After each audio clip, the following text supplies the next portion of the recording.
क्षेत्र क्षेत्रनियोरम अंतरम ज्ञानचक्षुषः भूतप्रथमी मोक्षंच ये विदुर यांतिके परम शब्द तत्वज्ञ सारज्ञा पै देखणे तीच प्रज्ञा जे क्षेत्र क्षेत्रज्ञा पाडू देखे. पांडुरंगाच्या पुजाऱ्यांनी आज्ञा केलेली आहे की या श्लोकावर तुम्ही बोलावं. आणि ज्ञानेश्वर महाराजांच्याच भाषेत प्रभू तुम्ही महेशाची मूर्ती. माझं जेवढं अल्पस्वल्प ज्ञान आहे आणि थोडासा जो अभ्यास केलेला आहे त्यामध्ये भारतीय तत्वज्ञानाच्या प्रांगणामध्ये जे काही मोठे आचार्य ऋषी मुनी होऊन गेले, ज्ञानेश्वर महाराजांनी संत आहेत, या सर्वांमध्ये ज्ञानेश्वर महाराजांचं वेगळेपण काय असेल तर ज्ञानेश्वर महाराजांच्या ठिकाणी असणारी जी नम्रता आहे ती कुठल्याही आचार्यामध्ये ऋषीमध्ये मुनीमध्ये दिसत नाही. याचा अर्थ असा नाही की मी काही मोठा आहे म्हणून, पण जेव्हा ज्ञानेश्वर महाराजांचं मोठेपण आपण विचार करतो त्यावेळेला प्रत्येकाला, प्रत्येक आचार्याला, प्रत्येक महंताला, प्रत्येक ऋषीमुनींना आपल्या सांगितलेल्या तत्वज्ञानाचा, दर्शनाचा एक वेगळा अभिमान आपणाला दिसून येतो. प्रत्येकाला की माझंच खरं आहे. मग प्रत्येक आपल्याकडे फक्त 6 दर्शनशास्त्र आहेत, 6 नास्तिक दर्शनकाराचा विचारच करायचा नाही, पण प्रत्येक जण हे माझं खरं असं म्हणतो. ज्ञानेश्वर महाराज काय म्हणत असतील तर ते म्हणतात तुमचंही खरं आहे, त्याबद्दल मला म्हणायचंच नाही, परंतु मला जे वाटतं ते अन्वय व्यतिरेकाने असं वाटतं असं जेव्हा सांगतात त्यावेळेला ज्ञानेश्वर महाराजांची जी नम्रता आहे ती नम्रता मात्र कुठेही दिसत नाही. कितीही केलं तरी देखील मी बोलतो असं एकही वाक्य त्यांच्या वाङ्मयामध्ये आपणाला दिसून येत नाही. निवृत्ती प्रसादे ज्ञानदेव बोले, जे काही बोलवतोय ते निवृत्ती. म्हणजे ही नम्रता. आणि प्रभू तुम्ही महेशाची मूर्ती हे म्हणण्याच्या पाठीमागं श्रोत्याला जे स्थान दिलंय ते गुरुचं दिलंय, लक्षात ठेवा. महेश म्हणण्याच्या पाठीमागं काय आहे? कारण त्यांना माहित आहे त्यांचे गुरु महेश आहे. कारण ते स्वतःला काय म्हणून घेतात? ज्ञानेश्वर महाराजांना वेगळी वेगळी माणसं वेगळी वेगळी नावं देत आहेत. कोण माऊली म्हणताय, कोण ज्ञानेश्वर म्हणताय, कोण ज्ञानांजन म्हणताय. पांडुरंग राय त्यांना ज्ञानांजन म्हणतात. परंतु ते स्वतःला काय म्हणतात याचा विचार जर केला आपण तर ते स्वतःला तैसे महेशान्वय संभूते आणि निवृत्तीनाथ सुते असं म्हणतात. स्वतःला निवृत्तीनाथांचा मुलगा समजतात आणि निवृत्तींशी त्यांचं इतकं एकरूपपण आहे तर स्वतःचं नाम रूप संबंध सगळे विसरलेले आहेत. आणि अमृतानुभवात ते म्हणतात निवृत्ती जया नाव, निवृत्ती जया बरव, निवृत्तीची राणी व निवृत्तीची. म्हणजे माझं नाव सुद्धा आता ज्ञानेश्वर राहिलेलं नाही. निवृत्ती जया नाव, या निवृत्ती रूप एक रूप होणं. आणि असं असून सुद्धा एवढं करून देखील म्हणून तुमचे केले असं म्हणतात, म्हणून माझे केले असं म्हणत नाही. एखादं चांगलं प्रमेय किंवा एखादं चांगलं पुस्तक किंवा एखादं माझ्यासारख्या माणसाने प्रवचन चांगलं केलं लगेच म्हणतो तात्या माझं प्रवचन कसं झालं आहे का तुझं? पण माणूस जो माझ्याशी जो गुंतलेला आहे तो इतका आहे. पण ज्ञानेश्वर महाराज माझ्यामध्ये नाहीतच, ते आपल्यामध्ये आहेत. आणि त्यामुळं त्यांची जी प्रज्ञा आहे, त्यांचा जे अभ्यास आहे, त्यांचा जो तत्वज्ञानाचा परामर्श आहे किंवा त्यांनी जे सांगितलेलं आहे, सोप्या भाषेत सांगायचं म्हटलं तर निवृत्ती प्रसादे ज्ञानदेव बोलो, ही त्यांची भूमिका आहे. आणि ही भूमिका त्यांच्याशी इतकी अतूट होती की त्यांना दुसरं निवृत्तीशिवाय दुसरं दिसतच नाहीये. म्हणून तो प्रभू तुम्ही महेशाची मूर्ती, तुम्ही महेश आहात, माझे सद्गुरू आहात. आणि मग ज्ञानेश्वर महाराज जर तुम्हाला महेश म्हणतील, माझ्यासारख्या पामराने तुमच्या पायावर डोकं ठेवून बोलल्याशिवाय, सांगितल्याशिवाय काही बोलणं हे मी तरी स्वतःला माझा मूर्खपणा समजतो. म्हणून तुमच्या सगळ्यांच्या पायावर दंडवत घालून. कारण काय सांगा, मुक्ता ते निर्धारिता लाहे आपुलीच मुक्तता. किंवा आपलं हरपलेलं माणूस पण, देव पण, जीव पण, शिव पण जर कुठं मिळत असेल तर संताशी पाहता गिवसावे, पै हरपले आपण पेठावे, तै संताशी पाहता गिवसावे. गिवसावे म्हणजे सापडतं. ते कुठं सापडेल? संताला पाहिल्यावर. 700 वर्ष झालं ते देखील जे जिवंत आहेत, ते तुम्हाला मार्गदर्शन करतात. ज्यांच्या नावाच्या उद्धाराने तुमचा उद्धार होतो, ज्यांच्या नावाचं अधिष्ठान तुमच्याजवळ असेल तर तुमचं कुठलंही सांसारिक नव्हे, पारमार्थिक नव्हे तर सांसारिक कामही होतं. अशा ज्ञानोबा तुकोबांच्या परंपरेतील ही मालिका आहे. म्हणून दुरोनी मागोनी आली वाट, शुद्ध ओळीची कैसी. ही वाट मागून चालत आलेली आहे. माझ्या वडिलाची मिराशी गा देवा, माझी मिराशी आहे म्हणतात. लक्षात ठेवा, मिराशी शब्द फार वेगळ्या अर्थाने वारकरी संप्रदायामध्ये वापरतात. याचा अभिमान धरेल म्हणतात. आणि इकडे तर म्हणतात अभिमानाचे तोंड काळे, आणि इकडे जर म्हणतात याचा धरीन अभिमान. म्हणजे ज्याचा अभिमान धरायचा ती जर व्यक्ती मोठी असेल, ते जर तत्वज्ञान, ती जर ओळ, ते परंपरा मोठी असेल, तर ते अभिमानाचं तोंड काळं होत नाही महाराज. ज्यांच्यामुळं हा देह, हा देश पवित्र होतो महाराज. पवित्र तो देह, पवित्र ते कुळ, पावन तो देश. देश म्हणजे ही भूमी पवित्र होतो. आणि या पवित्र देहामुळं, त्यांच्या अस्तित्वामुळं ही भूमी पवित्र झाली. ज्ञानेश्वर महाराजांच्या ज्ञानेश्वरीची किती आवर्तनं या ठिकाणी झाली ते सांगता येते का महाराज? म्हणून इथली माती डोक्याला लावावी, आपण पवित्र होतो. तुका म्हणे निवेतनू आणि रजः कणू लागता. त्यात काय आहे का? त्यात काय आहे? एक राजा होता, झालेली पुराणातली गोष्ट सांगतो आणि मग विज्ञानाने आपण थोडंसं बघूया आणि तत्वज्ञानाकडे बघूया. एक राजा होता महाराज, त्यांनी असं कुठलंही पाप केलं नाही की जे जगामध्ये अस्तित्वात आहे. एकही पाप सोडलं नाही त्यांनी. त्या पापाचा उच्चार करून आपल्याला वेळ घालवायचा नाही. अनंत पाप केली, मूर्तिमंत पापाचा पुतळा तो होता. आणि एकदा अरण्यात मृगया करायला गेला असताना तो मेला. आणि मेल्यानंतर यमदूत त्याला न्यायला आलेला. आणि यमदूत आले हे साहजिकच आहे, कारण त्यांनी एकही पुण्य कुठल्या नावाचं सुद्धा केलं नव्हतं, आडनावाचा सुद्धा संत नव्हता तो. यमदूत घेऊन झाले इतक्यात तिथं विष्णुदूत आले. आणि विष्णुदूतांनी सांगितले यमदूताला, तुम्ही याला घेऊन जाऊ शकत नाही. म्हणजे असलं कसलं चाललंय? एकही पुण्य केलं नाही आणि तुमच्याकडे कसलं हे गिऱ्हाईक? हे गिऱ्हाईक आमच्याकडचंच आहे. नाही नाही म्हणले, जरी झालं असलं तरी देखील हे आम्हाला घेऊन येण्याची आज्ञा. म्हणजे असं कसं होईल? आम्ही नाही सोडणार. प्रत्येक जण आपला गिऱ्हाईक जर सोडलं तर व्यापार कसा व्हायचा? नाही म्हणजे आम्ही घेऊन जाणार. भांडण वाढलं महाराज, यमधर्मापर्यंत गेलं. आणि मग यमधर्माने म्हटले, एकही पुण्य केलं नाही महाराज, तुम्ही घेऊन कसं जातो? म्हणजे काय सांगता? त्यांनी एकही पुण्य केलं नाही. पण ज्या ठिकाणी तो मयत झालाय ना, ती जी जागा आहे ती जागा अत्यंत महत्वाची आहे. आणि ती जागा आहे की ज्या वेळेला गोपिकेने आपल्या देहाचा उत्सर्ग केला, ते उत्सर्ग केल्याची जी जागा आहे, ती जी माती आहे, त्यालाच आपण गोपी चंदन म्हणतो. त्या गोपी चंदनाच्या, म्हणजे जिथं गोपीनं आपला देह सोडला त्या ठिकाणी यांनी देह ठेवलाय. तेवढंच कामामुळं, तेवढ्या जागेमुळं याला स्थान मात्र विष्णू देवतात. मी काय सांगतोय, ती भूमी पवित्र होते. संतांच्या वास्तव्यामुळं ही भूमी पवित्र झाली. केवळ ही भूमी नाही, कुल तर पवित्रच आहे, पण ही भूमी पवित्र झाल्यामुळं माझ्यासारखा अपवित्र आला तरी चांगलं बोलल्याशिवाय राहणारच नाही, अशी परिस्थिती आहे महाराज.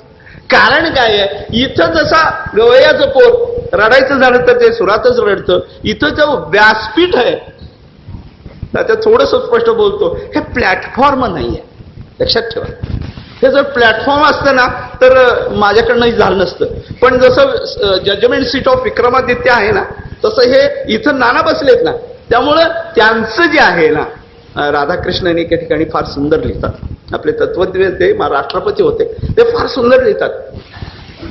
मला इंग्लिश येत आहे म्हणून सांगावं असं नाही वाटत बरं का, ते योग्यच आहे म्हणून सांगतो.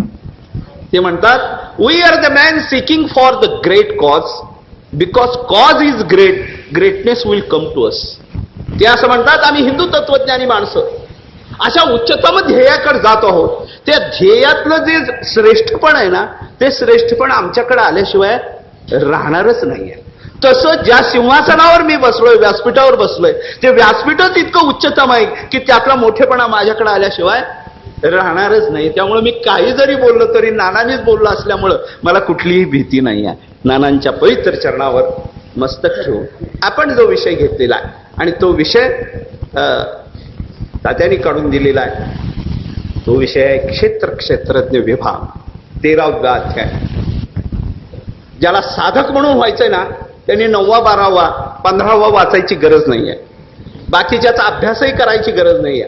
जो साधक म्हणून राहतो त्यांनी कुठला अध्याय वाचावा असेल तर तो 13वा अध्याय. लक्षात ठेवा, साधकाची दशा उदास असावी आणि उपाधी नसावी अंतर्बाह्य, या एका तुकाराम महाराजांच्या उक्तीप्रमाणे हा सगळा 13व्या अध्यायातला प्रपंच ज्ञानेश्वर महाराजांनी केलाय. आणि ज्ञानेश्वर महाराज जेव्हा बोलतात तेव्हा एका श्लोकावर काही वेळेला एकच श्लोक ओवी टाकून रिकामी होतात.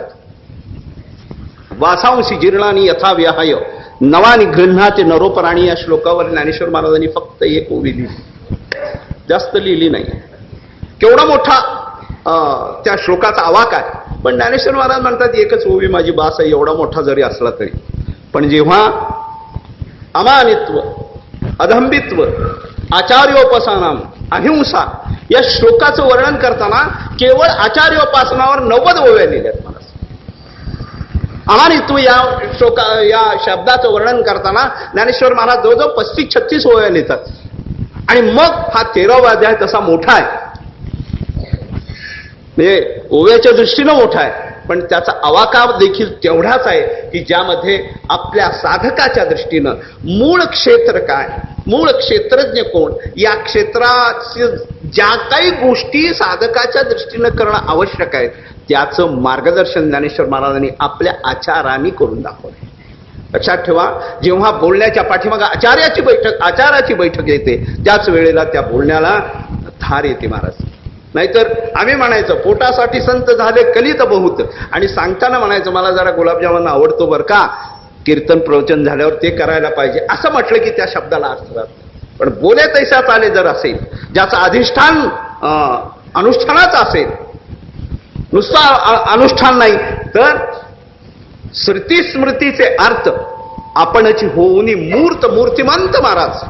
ज्ञानेश्वर महाराजांचं सगळं समग्र चरित्र पाहिलं तर त्या चरित्रातलं दिसणारं जे व्यक्तिमत्व आहे ते व्यक्तिमत्व मूर्तिमंत प्रत्येक गोष्ट आहे. ज्ञानही तिथं मूर्तिमंत आहे, भक्ती तिथं मूर्तिमंत आहे, योगही तिथं मूर्तिमंत आहे, तत्वज्ञानाचा दर्शनकारही तिथं मूर्तिमंत आहे. म्हणजे प्रत्येक गोष्टीची पूर्णता त्या तत्वज्ञानाच्या त्या व्यक्तिमत्वातून दिसतो. आणि मग असं व्यक्तिमत्व जेव्हा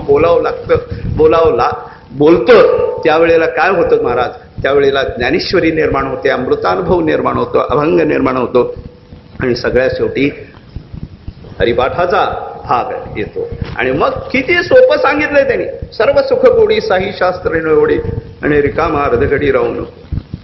ज्ञानेश्वर महाराज शिकवतात असं तुम्हाला किंवा मला काय शिकवतात, पहिल्यांदा म्हणतात देवाची द्वारी उभा क्षणभर, एक क्षणभर हा बाबा, जास्त काही नको, बाकीचे सगळे क्षण संसारात तुझे गेले तरी चालतील, पण एक क्षणभर राहा.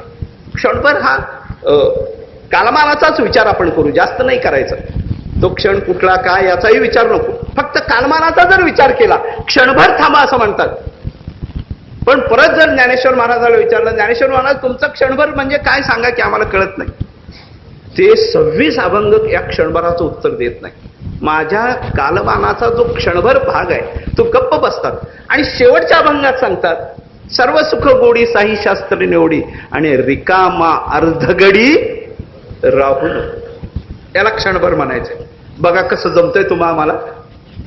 म्हणजे ज्ञानेश्वर महाराज सांगताना पहिल्यांदा गोड सांगतात. म्हणजे शाळेत जाताना जसं एखाद्या मुलाला आपण चॉकलेट द्यावी तर आपणही म्हणतो एक क्षणभर काय, आम्ही आत्ताच थांबतो, 2 तास थांबतो. पण ज्ञानेश्वर महाराजाचा क्षण आहे तो तुमचा माझा क्षण नाही आहे. ज्ञानेश्वर महाराज क्षण सांगतात रिकामा अर्धगडी राहू नको, क्षणाचा देखील अर्धा भाग सुद्धा रिकामा राहू नको. रिकामा राहू नको म्हणजे काय, कर संसार कर. नाही महाराज, तुकाराम महाराजांना विचारू रिकामा शब्दाचा अर्थ काय. ते म्हणतात रिकामा शब्द सांगतो तुम्हाला, काम नाही आणि झालो पाही रिकामा. ज्या ठिकाणी कामची नाही ते क्रोधची कैचा, तेच कैचे भांडण रे. कामच नाही झालो पाही रिकामा. शब्दच असा आहे रिकामा, ज्या ठिकाणी कामाला रिघावा नाही अशी अवस्था जेव्हा प्राप्त होते. म्हणून ज्ञानेश्वर महाराज अर्धगडी रिकामा राहू नको बाबा. म्हणजे काय? सततं कीर्तयंतो माम यतंतश्च दृढव्रतः. सतत कृष्णमूर्ती सावळी. ज्ञानेश्वर महाराज तुकाराम महाराज एकाच अनुभवातून बोलतात की जीवना वेगळी मासोळी तुका तैसा तळमळी किंवा भजनी विक्षेप तेची पै मरण. तुकाराम ज्ञानेश्वर महाराजांना मरण नाहीये, पण आपलं मरण स्वतःच्या डोळ्यांनी पाहिलेले तुकाराम महाराज. आपुले मरण पाहिले म्या डोळा असं म्हणणारे तुकाराम महाराज म्हणतात मला पण मरण आहे. अर्थात ते मरण म्हणजे काय? भजनामध्ये विक्षेप आला ते मला मरण वाटतं, आणि आपणाला भोजनामध्ये विक्षेप आला तर ते मरण वाटतं. एवढाच फरक आहे. फार जास्त फरक नाही आहे त्यांच्यामध्ये आणि आपल्यामध्ये. फरक कुठे आहे? विक्षेप आल्याबरोबर मरण आहे, पण त्यांचा विक्षेप अशा ठिकाणी आहे की एक क्षणभर जरी, ज्याला गोपिका त्रुटीर युगायते म्हणतात. त्रुटी म्हणजे काय? हे पापणी खाली लावली आणि वर केली त्याला त्रुटी शब्द वापरतात. तो त्रुटी म्हणजे मी जेव्हा पापणी खाली करते तेव्हा मला कृष्ण दिसत नाही, आणि तो कृष्ण न दिसल्यामुळं मला किती वेळ कृष्ण दिसला नाही तर युगायते, युग वाटतं. अशी रिकामा अर्धगडी राहू नकोची व्याख्या आहे. म्हणजे ज्ञानेश्वर महाराजांचं क्षणभर आणि रिकामा अर्धगडी याचं विश्लेषण जेव्हा 27 अभंग पूर्ण करू म्हणून माऊली सांगतात ते पहिल्यांदा तुम्हाला मुलाच्या भूमिकेतून सांगतात, आणि सांगता सांगता त्याला कळायला लागलं की मग म्हणतात रिकामा अर्धगडी राहू नको बरं का बाबा. म्हणून 13व्या अध्यायामध्ये जे शिकवलेलं आहे ते असं शिकवलेलं आहे. तुम्हाला सांगताना सांगतात क्षेत्र म्हणजे काय, त्याचे विविध भाग काय, त्याचे 36 गुण काय, त्या 36 गुणाचं तुम्हाला आम्हाला म्हणतात. आपण विचार करतो की 36 गुण म्हणजे आम्हाला काय करायचंय, पण त्याच्याशिवाय तुला राहतच येत नाही. 5 ज्ञानेंद्रिय, 5 कर्मेंद्रिय, 11 मन, त्याचे पंचविषय, त्याचे विविध.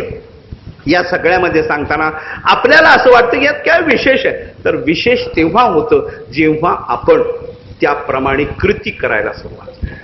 म्हणून लक्षात ठेवा, जोपर्यंत हा देह आहे तोपर्यंत या देहाचा विचार महत्व नाहीये. पाश्चात्य तत्वज्ञान आणि पौर्वात्य म्हणजे आपलं तत्वज्ञान यामध्ये फरक असा आहे की पाश्चिमात्य तत्वज्ञान केवळ देहाकडे बघतं. चालायला कठीण व्हायला लागलं म्हणून त्या माणसाने सायकल सोडली. सायकलवर सुद्धा पायडील मारावं लागलं म्हणून त्यांनी मोटरसायकल शोधली, या देहाला सुख मिळावं म्हणून. मोटरसायकलवर सुद्धा वारा लागायला लागला म्हणून गाड्या सोडल्या, पण या देहाला सुख व्हावं म्हणून. त्या गाड्यामध्ये सुद्धा उकडायला लागलं म्हणून एअर कंडिशन काढलं. त्या गाड्याने सुद्धा वेग सहन होईना म्हणून विमान काढले. पण हे सगळं कुणासाठी? तर या देहाच्या सुखासाठी, मनाच्या सुखासाठी. पाश्चिमात्य तत्वज्ञानाने काहीही केलं नाही, तिथंच त्यांची चूक आहे. सगळं आहे, परंतु जर मन स्थिर नसेल, आणि म्हणून मनाचा विचार ज्ञानेश्वर महाराजांनी एकच केलाय. हे मन काय आहे सांगा बरं. ज्ञानेश्वर महाराजांनीच व्याख्या सांगितली, बाकी कुणीही सांगितली नाही. महाराज, एका डॉक्टरकडे जावा तुम्ही आणि त्या डॉक्टरला विचारलं मन कुठे म्हणून. अगदी पायाच्या अंगठ्यापासून केसापर्यंत तुम्ही सगळं शरीर विच्छेदन करा आणि हातावर दाखवा हे मन आहे म्हणून. कुणी दाखवू शकेल काय महाराज? बरं, दाखवू शकत नाही, पण मन नाही असं कुणी म्हणू शकेल काय? आम्हाला मनच नाही असं कोणी म्हणू शकेल काय? अगदी दारू पिणाराही म्हणतो माझ्या मनातही दारू प्यायचं, म्हणजे तिथंही मन आहे. मग मन म्हणजे काय? ज्ञानेश्वर महाराजांनी त्यांना विचारलं की महाराज मन म्हणजे काय? आम्हाला तर कुठे दिसत नाही. म्हणले मन मन सांगतो. म्हटले वाया मन हे नाव एरवी कल्पनाची साय. मन मन म्हणजे काय? तुझ्या अंगठ्यामध्येही मन आहे आणि तुझ्या केसामध्येही मन आहे. पण या मनाची भूमिका अशी आहे की ज्या कल्पनेने तू तयार करशील त्याप्रमाणे तुझं मन होतं. आणि या मनाचा शोध जोपर्यंत घेतला जात नाही, या मनामध्ये काय आहे, या मनाला काय बनवायला पाहिजे, या मनाला काय शिक्षा द्यायला पाहिजे, याचा जोपर्यंत विचार केला नाही तोपर्यंत माणूस सुखी होत नाही. अगदी चंद्रावर जरी माणूस गेला तरी देखील जोपर्यंत त्याचं मन मानव्य ज्याला म्हणतो ते कुठं आहे, ते आजही जर भोग दशेकडे असेल तर तो सुखी होईल. एका कॉलेजचं अमेरिकेमधल्या कॉलेजमध्ये मेडिकल तपासणी केली महाराज, तर त्या ठिकाणी 63% स्त्रिया या कुमारी मात्या. 63%. आपल्याकडे एक कुमारी माता झाली, महाभारत घडले महाराज. काय चाललं असेल त्याचा विचार करा. तुम्हाला तो श्रीमंत दिसेल, तुम्हाला त्याचा भौतिक एवढा मोठा प्रगती दिसेल, पण शेवटी त्यांना गोळ्या खाऊनच झोपावं लागतं. आणि आमच्या इथं मात्र प्रवचन सुरू झाल्यावर डुलक्या होतात. यामधला काय फरक आहे? केवढी मोठी टॅबलेट आहे माझ्याकडे, लगेच झोप येते मला. त्या ठिकाणी झोपेसाठी गोळ्याची काही गरज नाही. यासाठी आपल्या तत्वज्ञानीने काय केलं तर पहिल्यांदा अधीरा माझ्या मना ऐक रे गोष्टी, तुझ्या सहिताच्या गोष्टी सांगतो म्हणून मनाचा शोध घेतलेला. 13व्या अध्यायात ज्ञानेश्वर महाराजांनी या मनाला फार मोठं महत्व दिलंय की मन जे आहे ते काय करतंय, तर त्या मनाच्या पाठीमागे कसं जायचंय किंवा मनाला आपल्या अधिकारामध्ये कसं घेता येईल. म्हणजे जो अभ्यास आहे ज्याला आपल्या दृष्टीनं तप म्हणू, त्या तपाचा परिणाम या पहिल्यांदा मनावर सांगितलाय, देहावर नंतर आहे. आणि पश्चिमात्य तत्वज्ञानामध्ये देहाचं सुख बघितलं जातं आणि त्या सुखामध्ये शेवटी दुःखाची परिणिती येते. आणि या मनाचा शोध जेव्हा आपण घेतो त्यावेळेला मनाच्या ठिकाणी असणाऱ्या 4 लक्षणाचा विचार, मन बुद्धी चित्त आणि अहंकार या रूपाचा विचार ज्ञानेश्वर महाराजांनी केलेला आहे. आणि त्यांनी सांगितलं की जोपर्यंत हे मन हे स्थिर होत नाही, जोपर्यंत या मनाला एक प्रकारची दिशा लागत नाही, जोपर्यंत या मनाला एक प्रकारचा अभ्यास लागत नाही, नित्यनेम नामी ते प्राणी दुर्लभ आणि लक्ष्मी वल्लभ तयाजवळी, हा नित्यनेम जो आहे तोपर्यंत हे मन हे चंचलच आहे. अर्जुनाने प्रश्न विचारला, त्याचं उत्तर स्वाभाविक भगवानाने दिलंय. ते म्हणतात माझं मन स्थिर राहत नाही, मी काय करू, चंचलम मन मे कृष्ण. त्यासाठी भगवान श्रीकृष्णांनी पहिल्या तुकड्यामध्ये अर्जुनाचं मान्य केलेलं आहे. असंशयम महाबाहो मनो दुर्निग्रहम चलम. असंशयम, काहीच नाही मला, सगळं ठीक होईल, पण हे मरकटाला समाधी हे लागणारच नाही. कितीतरी प्रमाण देता येतील की या मनाचा स्वभावच असा आहे, जे करू नये ते करतोय मला. म्हणून नाटाच्या अभंगामध्ये मनाचा विचार करताना सांगतात, काय काय करशी या मना, करू नये त्याची करी विवंचना. मला श्लोक पाठ नाही, बांधास महाराजाला आहे. महाराज माणसं विचार करतात, ते कावळा एक ओरडत होता महाराज, काकस्य कतिवा दंता. त्या कावळ्याला किती दात असतील, काय करायचं तुला, पुढचं आहे मी ते सांगत नाही. त्याचं काय वजन आहे, कशाला पाहिजे तुला. पण माणूस काय काय करशी या मना, करू नये त्याची करी विवंचना. जे करायला नकोय त्याची विवंचना करायची. पण या मनाचा तो स्वभाव आहे. पण त्या मनाला जर सांगितलं, जर तू एकच काम कर, ठाईच बैसोनी करा एक चित्त, आवडी अनंत आळवावा, किंवा आवडीने भावे प्रभू नाम घेशी, तुझी चिंता त्याशी सर्व आहे. जे करू नको म्हणाल ते बरोबर करायचं.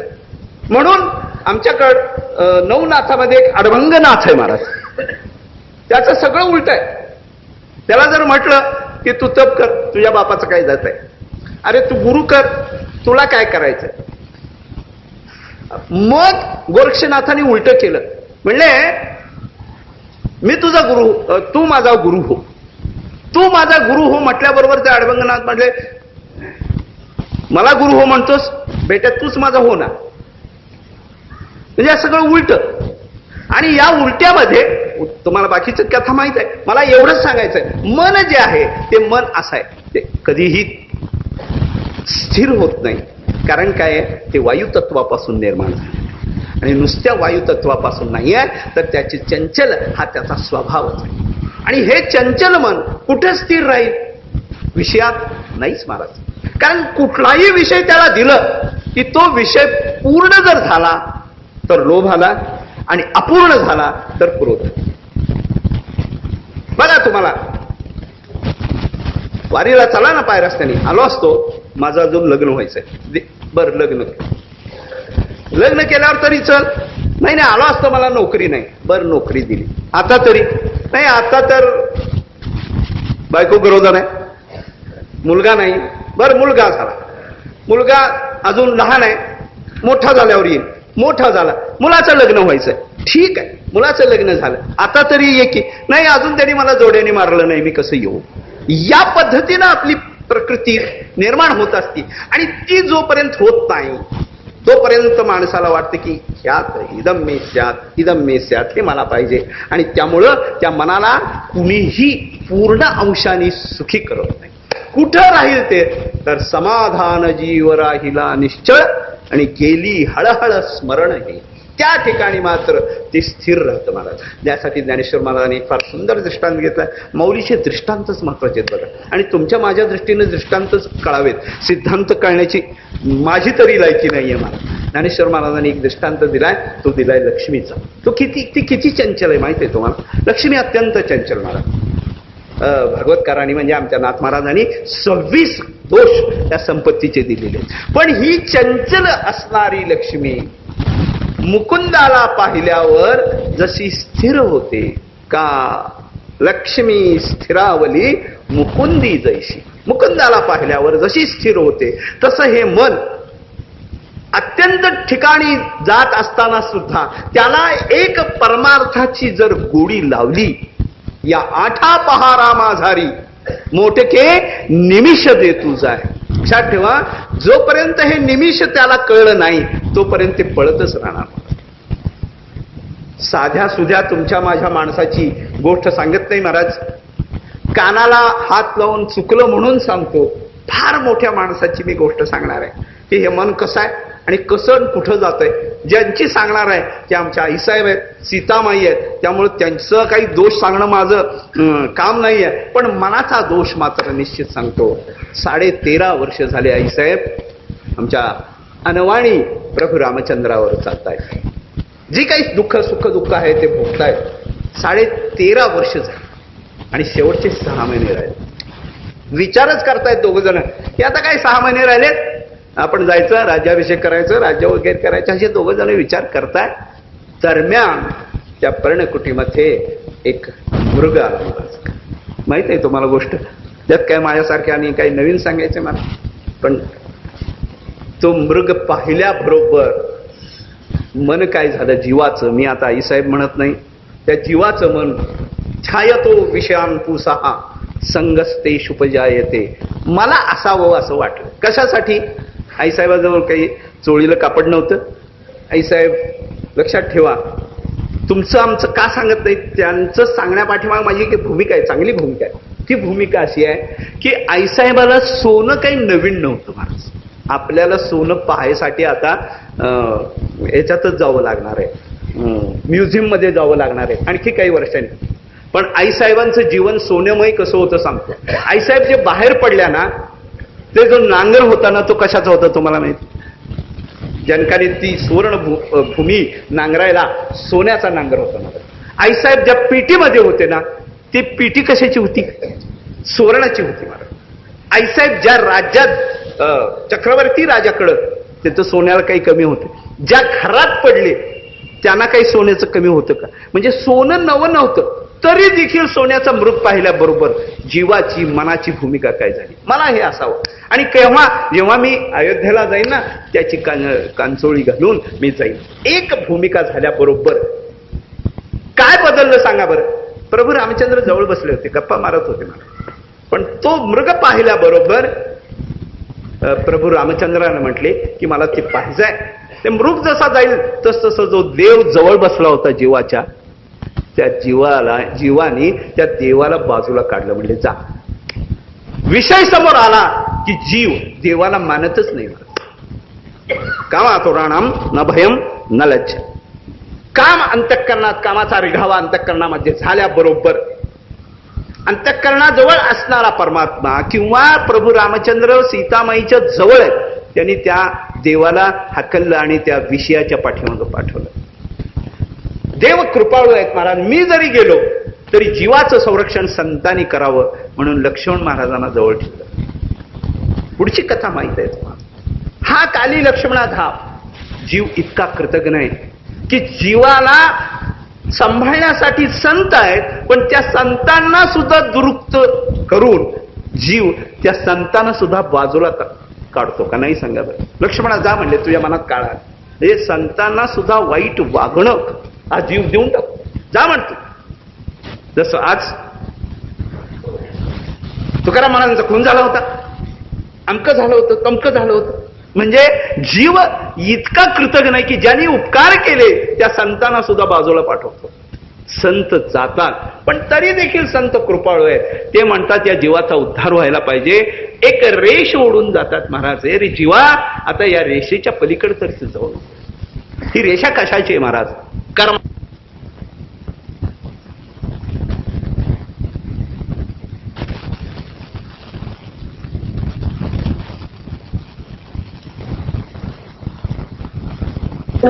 रेषा आहे, या रेषेच्या पलीकडे जाऊ नकोस. पलीकडे गेला की अहम रावण आहे, तुला घेऊन जाण्याशिवाय राहणार नाही. ही रेषा तुझ्या संरक्षणासाठी मांडलेली आहे. वेद, शास्त्र, पुराण, धर्म, ग्रंथ, संत वाङ्मय हे देवानी जीवासाठी केले. ती रेषा आहे, या रेषेच्या पलीकडे देवा जाऊ नको. पण जेव्हा अहंकार कामाचा अहंकार मनामध्ये रिघावा होतो, त्यावेळेला देव बाजूला सोडला, संत बाजूला सोडले, आणि संतांनी केलेली जी मर्यादा आहे ती सुद्धा बाजूला जाते. आणि बाजूला गेल्याबरोबर काय आहे महाराज? रावणाच्या ताब्यात जावं लागतं.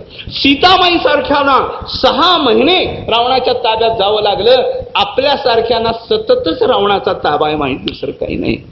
रावण म्हणजे अहंकार, दुसरं काही नाही. रावण म्हणजे काम, रावण म्हणजे क्रोध.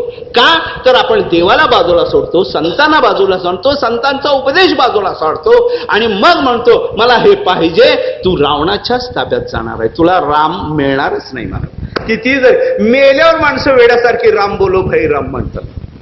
जेव्हा ते ताटीवर घेत आपल्या पंढरपूरला जय जय विठ्ठल, जय हरी विठ्ठल, आम्ही तो मोठ्यानं ओरडतो. त्यातला थोडा जरी आवाज ज्याला तुम्ही बांधून नेताय त्याच्या कानावर पडला असताना, जिवंत असताना, तरी देखील उद्धार झाला असता. मला मेल्यावर काय उपयोग आहे सांगा. म्हणजे मेल्यावर सुद्धा माणसं प्रयत्न करतात, पण त्याचा काही उपयोग. मला सांगायचं काय की जीव जेव्हा मनाच्या या भूमिकेतून बाजूला जातो, ज्याचं अवधान चुकलं जातं, ज्याचा विवेक चुकला जातो, ज्याचा आचार चुकला जातो, मग आई साहेबांनी 6 महिने जेव्हा शोक केला, त्यावेळेला तुकाराम महाराजांनी एक संवाद आपल्या पुढे ठेवलेला आहे. आणि तो संवाद आहे आपल्या अत्यंत प्रिय अशा सखी त्रिजटेला बोलताना. ती म्हणते, सांग वो त्रिजटे, हे त्रिजटे मला सांग की मी काय पाप केलंय. आणि आपल्या जीवनाचा सगळा पाडा सीतामाई वापरतात. मी कधीही खोटं बोलले नाही. प्रभू रामचंद्राशिवाय अन्य पुरुषाचा कधीही विचार केलेला नाही. मी कधीही पती पत्नीचा वियोग केला नाही. अशी सगळ्या गोष्टी ती सांगते. आणि शेवट सांगते, इतकं असून सुद्धा मला प्रभू रामचंद्राचा वियोग झाला, इतकं असून सुद्धा मी माझ्या अवधानापासून बाजूला झाले, इतकं असून सुद्धा माझं मन हे स्थिर राहिलं नाही. याला कारण काय आहे? तर ती म्हणते, नाडियेले मृगकांती सोने. माझं मन त्या विषयाकडे, म्हणजे सोनं असेल, मृगकांती असेल, पण त्याच्याकडे मी गेले, एक क्षणभर गेले, तर मला 6 महिने प्रभू रामचंद्राचा म्हणजे देवाचा वियोग सहन करावा लागतो. आपल्याला देवाची आठवण बाकीच्यांचं सांगत नाही.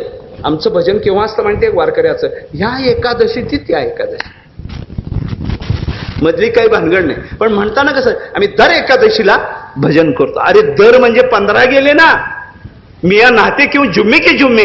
अरे जुम्मे के जुम्मे काय, या शुक्रवार ती त्या शुक्रवार 8 दिवस गेले ना. तसं नाही आपलं भजन. असं जर भजन झालं, आणि यालाच म्हणायचं मनाचं अनुसंधान. क्षेत्रज्ञाचं क्षेत्र जे निर्माण केलेलं आहे, एवढं मोठं दिलंय. तुम्हाला सांगू का की याची ताकद किती जबरदस्त आहे.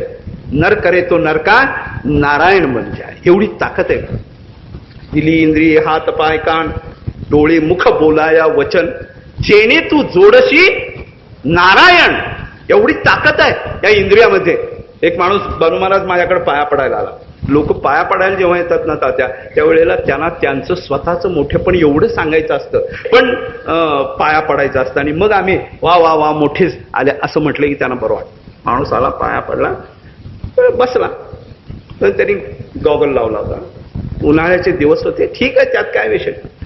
मी काही बोललो नाही, केव्हा ना काय आला एवढं झालं, पण त्याच्या मनातलं होतं ते मी बोललो नाही ना. म्हणजे दादा हे गॉगल बघितलं का? मला बघितलंय, छान आहे.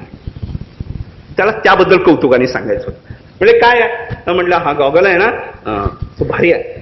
नाही, भारी होताच, आणि तो मूळ माणूसच श्रीमंत होता, त्यामुळे 2-2.5 रुपयाचं काय घालणार. म्हणला या गॉगलाची किंमत 30,000 रुपये. अरे बापरे, बघा म्हणला. आणि ते खरंच होतं, 30,000 रुपयाचं कौतुक होतं. पण आता मला त्याला थोडासा चिमटा काढायचा होता. 30,000चा गॉगल हा मोठा आहे, तू मोठा आहे, मला काय करायचं, त्याचं काही देणं घेणं नाही आहे. पण या मोठेपणामध्ये जर तू गुंतलास तर त्याला जोपर्यंत चिमटा घेत नाही तोपर्यंत ते खाली येणार नाही. मला म्हणले 30,000 रुपयाचा आहे. हो म्हणला, बघा 30,000 रुपये. परत एकदा 30,000 रुपयाचा आहे. हो म्हणले 30,000 रुपयाचा आहे. मग मला एवढं सांग, 30,000चा गॉगल ज्या डोळ्यावर घालतो त्या डोळ्याची किंमत किती? आणि जेने हा जीव दिला दान त्याचे करीतो कीर्तन स्मरण, त्याचं मी कीर्तन करतो, त्याचं भजन करतो. त्या डोळ्याची किंमत, एका इंद्रियाची किंमत, आता ते हे आहेत ना काय ना डायलिसिस लावतात, त्याच्या एका याची किंमत कितीतरी लाख आहे महाराज. आणि त्याने हा सगळा जीव दिलाय दान. त्याचं कधी विचार? कधीतरी यांनी मला हे दिले, इंद्रिय दिलेत, डोळे दिलेत, मुख दिलेत, कान दिलेत, ज्या कानाने आपण काय ऐकू शकतो, काय बोलू शकतो, काय करू शकतो. कर्तृत्व भोक्तृत्व एवढं जबरदस्त या शरीरामध्ये आहे. विवेकानंदांच्या जीवनामध्ये अशीच एक घटना झाली महाराज. त्यांचे वडील वकील होते, पण जेव्हा वारले त्यावेळेला आर्थिक एवढी त्यांच्यावर संकट आलं की एक दिवस अन्न खायची सुद्धा त्यांना भ्रांत झाली. खूप प्रयत्न केले आणि मग विवेकानंदांच्या डोळ्यातून पाणी आले. आई बसली होती महाराज, बाकीचे घरचे लोक बसले होते. आणि मग पाणी पाहून त्या आईचं हृदय हे केलं, हेलावलं आणि म्हणले, तू रडतोस का? म्हणले, सगळं खोटं आहे, देव खोटा, धर्म खोटे, सगळे खोटे, किती प्रयत्न करतोय मी, काय किती प्रयत्न केले नाहीत का? आणि असा तुझा देव आहे. म्हटले, या देवाने मला काय दिले असा प्रश्न विचारला मला. त्यांची माता सुद्धा विवेकानंदांची माता होती, म्हणजे साधी नव्हती महाराज. राग आला, देवाला बोलतोय म्हणून राग आला. तू तुझ्या कर्माला बोलत नाहीस, तू देवाला बोलतोस. देवाने काय दिलं म्हणतोस? देवाने काय दिलं ते मी तुला दाखवतो म्हणून त्याचा दंड झाला. दरदर ओढून महाराज एका आरशा पुढे नेले आणि म्हणले, देवाने काय दिलंय त्या आरशात बघ. दिली इंद्रिये, हात पाय कान डोळे मुख बोलाया वचन, एवढी मोठी ताकद दिली आहे. नरदेह निधान लागले हाती, उत्तम सार उत्तम गती, देव होऊ म्हणती तरी होतीच. दुसरं काही नाही. जर ठरवलं या देहाने देह व्हायचा तर देवच होऊ, एवढी ताकद आहे महाराज. किती ताकद आहे.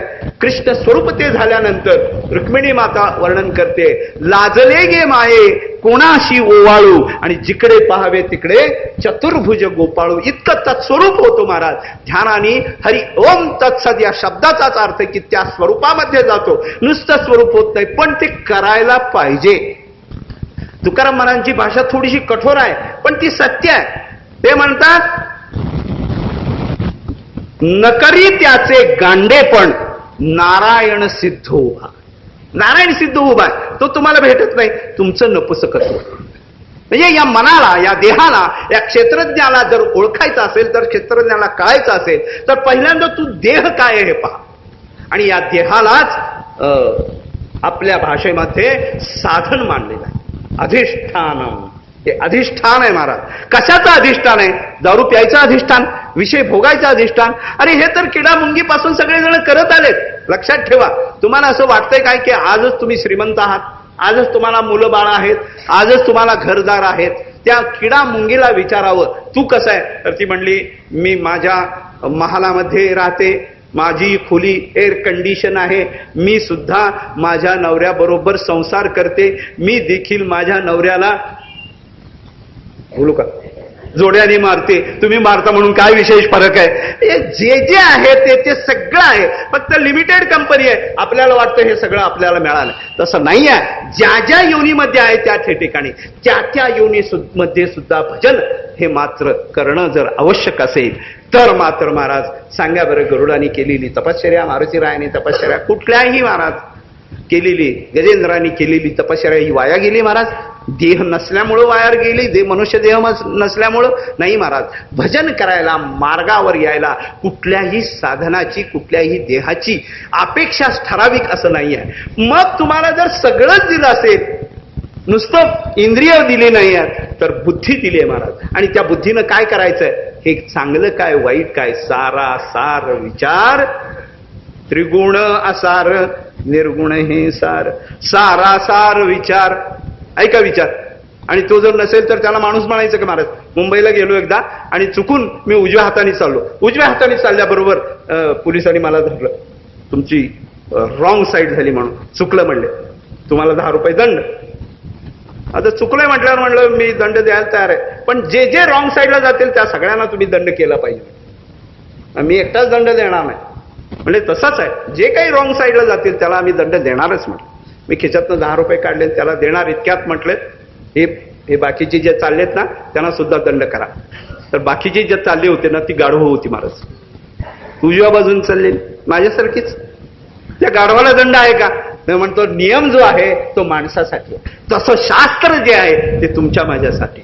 शास्त्र सांगेल ते सांडावे, ते राज्यही तृण मानावे. सांगितलं ना शास्त्राने 14 वर्ष जायला पाहिजे, वडिलांची आज्ञा आहे महाराज, विचार नाही केला. ते हू तू पण कामा नये सांगितल्याबरोबर लगेच अनवाणी आपण काय केलं असतं?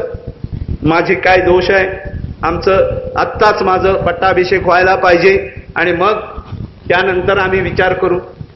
हा विचार नाहीये. शास्त्र सांगितलं, वडिलांची आज्ञा ही मानायलाच पाहिजे, त्याप्रमाणे ते निघाले महाराज. आणि ही भूमिका जोपर्यंत अंतःकरणामध्ये येत नाही तोपर्यंत परमार्थ होत नाही.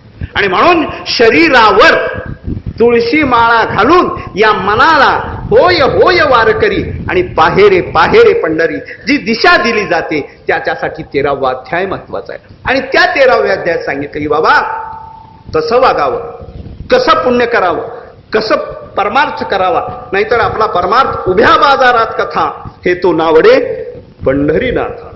कधीही परमार्थ उघडा करू नये मला. उघडा केलं की सगळं संपतं. आता जगच सगळं उघडं व्हायला लागलंय, पण त्यामधला जो शालीनता आहे ते संपलेलं आहे. परमार्थामध्ये तरी ते टिकून राहावं. म्हणून मी किती परमार्थ केला याचा उच्चार नाही करायचा. त्यांनी सांगितलंय स्वकीर्ती कानी नायकावी, पूज्यता डोळा न देखावी, मी अमुका एक ऐसी नवावी सेची जगा. से म्हणजे आठवण, आठवण सुद्धा व्हायला नको मी अमुक आहे, मी अमुक आहे ही आठवण ज्याला नाही आहे तो संत आहे. आणि मी अमुक आहे, अरे मी वकील आहे ना, मी साधा आहे का, असं म्हटल्याबरोबर जो से आहे, आठवण आहे, ज्याची मनाची आठवण विसरली नाही त्याला परमार्थ साधच. असो ऐसा कोठे आठवची नाही, देहीच विदेही भोगुदशा. ही भोगुदशा विदेहावस्था प्राप्त व्हायची असेल, देह असूनही देहातूत प्राप्त व्हायची असेल तर या मनाला एक महत्वाचा जो भाग आहे तो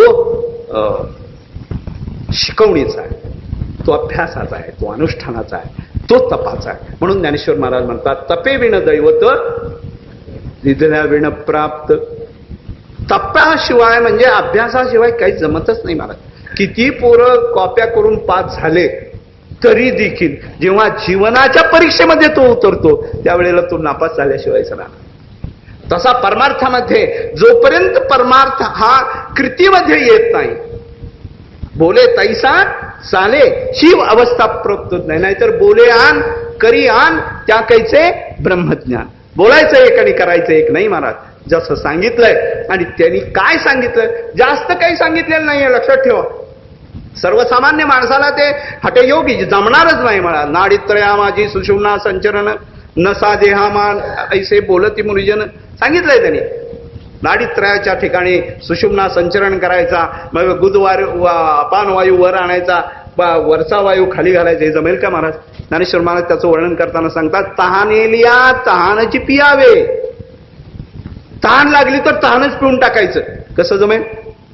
भूक लागली तर भूकच खाऊन टाकायचं, हे जमेल का? म्हणून योगाच्या वाट्या जे रिगाले गा सुभटाचा या दुःखाचाची वाटा भागाला आपल्याला ती भानगड सांगितली नाही. योग याग विधी येणे हे सिद्धी. काय सांगितलं?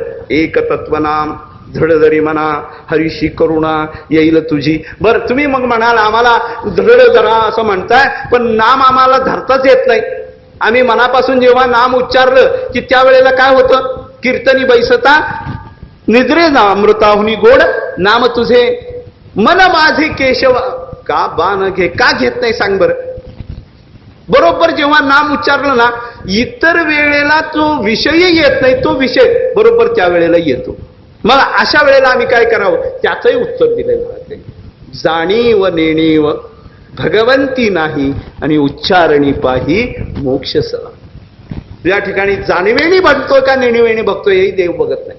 मग पुत्रापाचारिले पापिये दुर्जने तो अजामळू वैकुंठ सरतारे रे, किंवा त्या गणिका एक पाखरू पोखिले होते पाचारिले प्राण जाता, ती तयशी ऊर्ध्वगती ऐशी बोलती पुराणी, ही अवस्था प्राप्त होते. कारण काय? तो नामाचा महिमा. म्हणून नाम मनात असतानाही घ्या आणि नसतानाही घ्या, तो नाममहिमा. हा पेढा खाताना मी ठरवलं हा पेढा मला कडू लागायला पाहिजे, तरी देखील पेढा गोडच लागणार. आणि त्या पेढ्याला शपथ घातली, हे पेढ्या तुला आईची शपथ आहे मला गोड लागला पाहिजे, म्हणून जरी तोंडात टाकला तरी तो गोडच आहे. कारण काय? तो वस्तू महात्म्य तसं हे नाम महात्म्य, पण ते आचरणात आणलं पाहिजे. मनात असू अगर नसू, नेतेने हे करायलाच पाहिजे.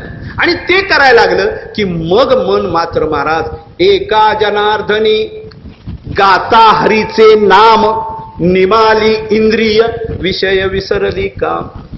त्या नामाचा असा महिमा होतो की आपण त्याचं नामस्मरण सतत करा, मनाने करा, अभावाने करा ना, मनात नसताना करा ना, चित्त नसताना करा ना, वाईट विचार असताना करा, पण तरी करायला सुरुवात करा. त्या नामाचा बोध असा होतो की एक वेळ असा येतो की ज्या ठिकाणी आठव नाठव गेला अवाभाव झाला, स्वयमेव पांडुरंग ही अवस्था प्राप्त होते. या नामाच्या महिन्यातून या मनाला जे शिक्षण द्यायचंय ते शिक्षण 13व्या अध्यायात देतात की एकदा का या क्षेत्राचा तुला ज्ञान झालं, त्या क्षेत्रज्ञामध्ये असणारा जो मी आत्मा राम आहे त्याचं ज्ञान झालं की मग तुझं काहीही काम राहत नाही महाराज. तैसा हृदया माझी मी रामू असता सर्व सुखाचा रामू.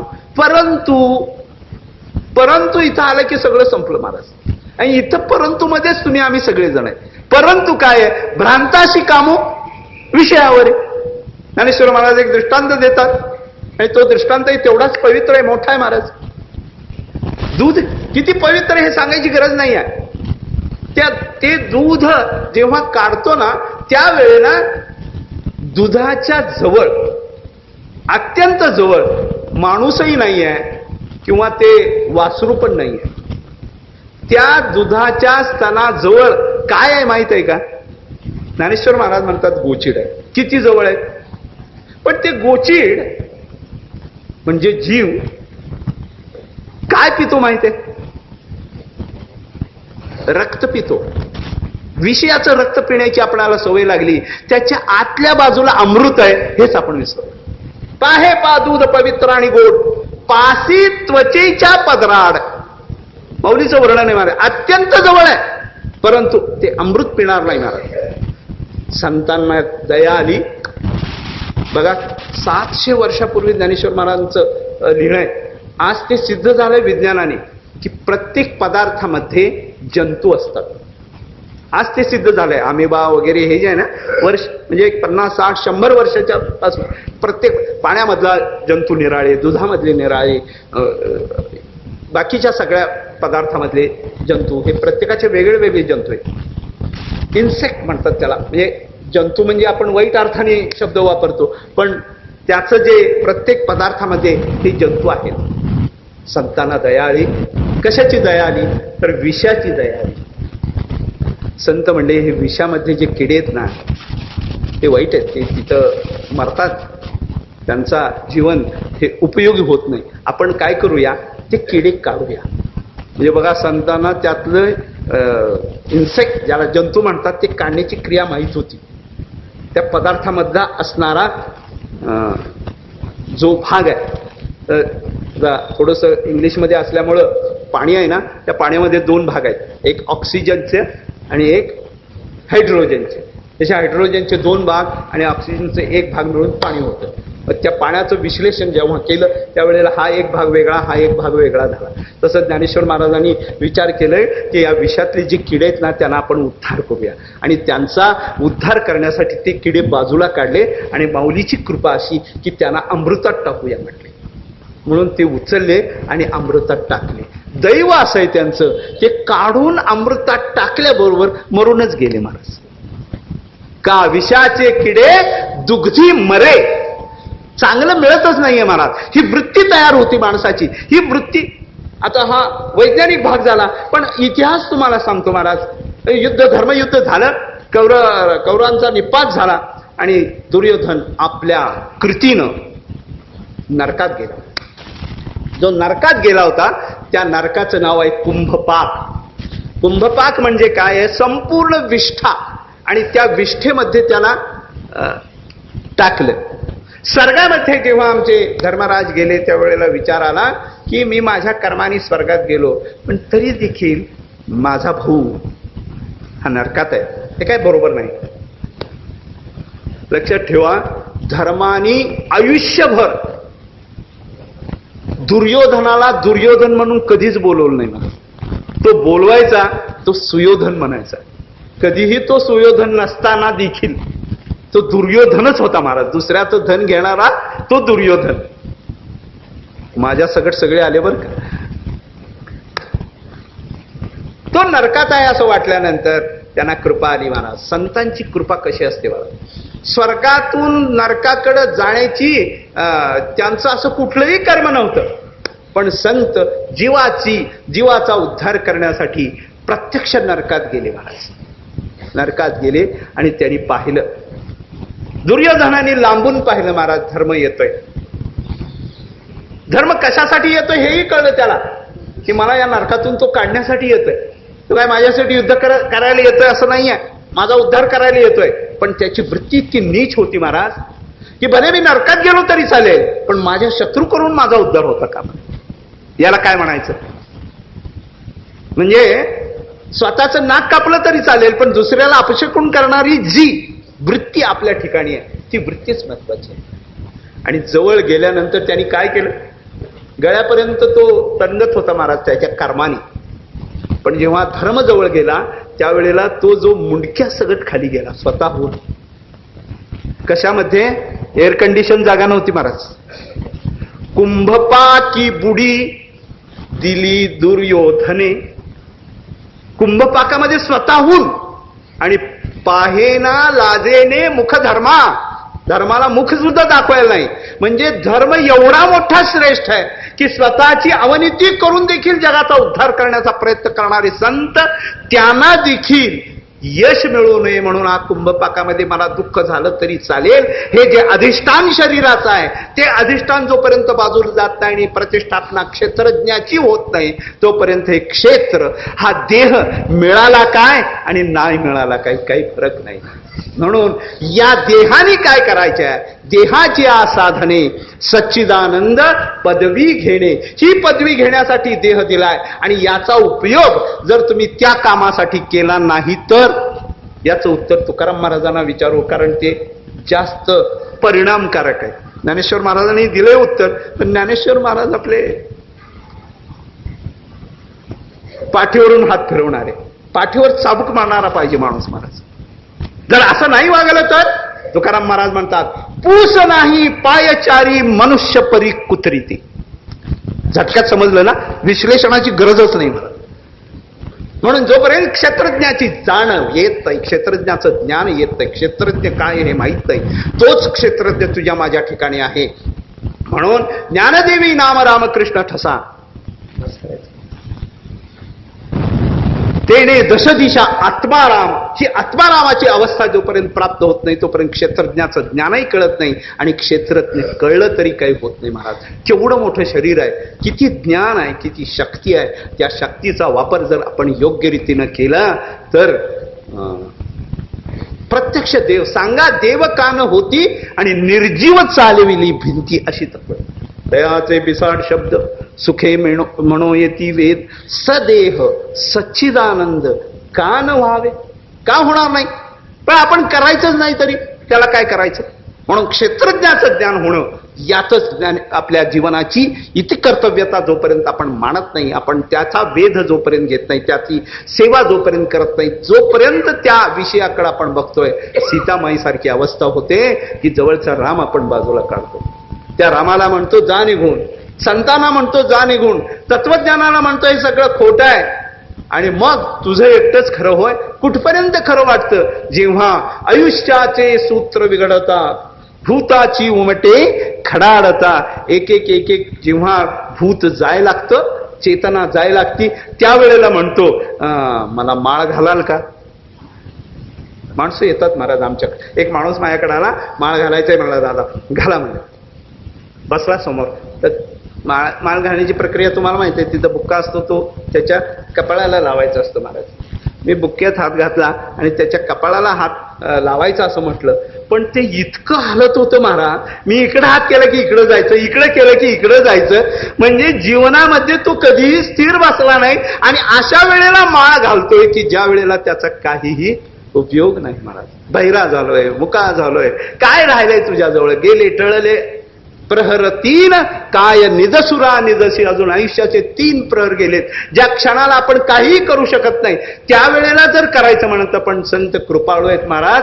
ते म्हणतात आलाय ना, देर से आहे लेकिन दुरुस्त आहे. आलाय ना तर आता तो तुझा होता, आता तरी पुढे हाची उपदेश, आता तरी पुढे बाबांनो हेच करा. त्या क्षेत्रज्ञाचा वेध घ्या. या क्षेत्राने तो क्षेत्रज्ञ मिळवा. आणि एकदा का तो क्षेत्रज्ञ मिळाला, वश्य होय राजा मग आपुलाल्या प्रदा. माझी या भक्ता आणि संसाराची चिंता, काय समर्थाची कांता कोरान्न मागे. असं म्हणतात योगक्षेमम वहाम्यम. केव्हा? सहज नाही महाराज. अनन्याश्चिंतयंतो.